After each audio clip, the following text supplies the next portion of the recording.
If you use a dice to determine your next step, you can call this a random step.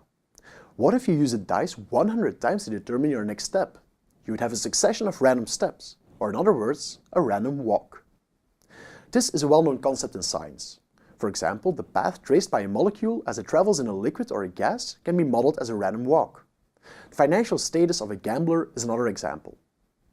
To record every step in your random walk, you need to learn how to gradually build a list with a for loop. Have a look at the following code. It keeps the outcomes for playing a game of heads or tails 10 times, with the random generator we coded up in the previous video. After importing NumPy and setting a seed for the random number generator, we initialize an empty list outcomes. Next, we build a for loop that should be run 10 times. We can do this with the range function that generates a list of numbers that you can use to iterate over. Inside this for loop, we generate a random integer coin that's either 0 or 1. 0 corresponds to heads, 1 to tails. If coin is 0, we append the string heads to the list. Else, we append the string tails. In both cases, we do this with the append method that you'll learn about in the intro course. Finally, we print the outcomes list we've built up in these 10 iterations. If we run this script, eventually a list with 10 strings will be printed out. This list is random, but it's not a random walk, because the items in the list are not based on the previous ones. It's just a bunch of random steps. You could turn this example into a random walk by tracking the total number of tails while you're simulating a game.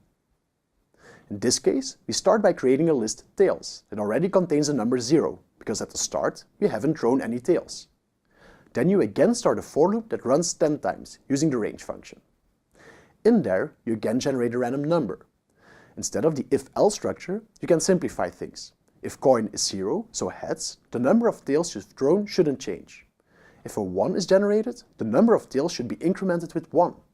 This means that you can simply add coin to the previous number of tails and add this count to the list with append.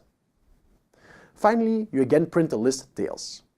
After running the script, a list with 11 elements will be printed out.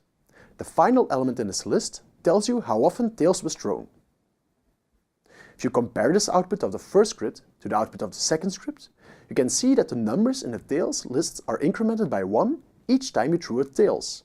This is exactly how a bunch of random steps are converted into a random walk. Head over to the exercises to apply this new knowledge on your own case study.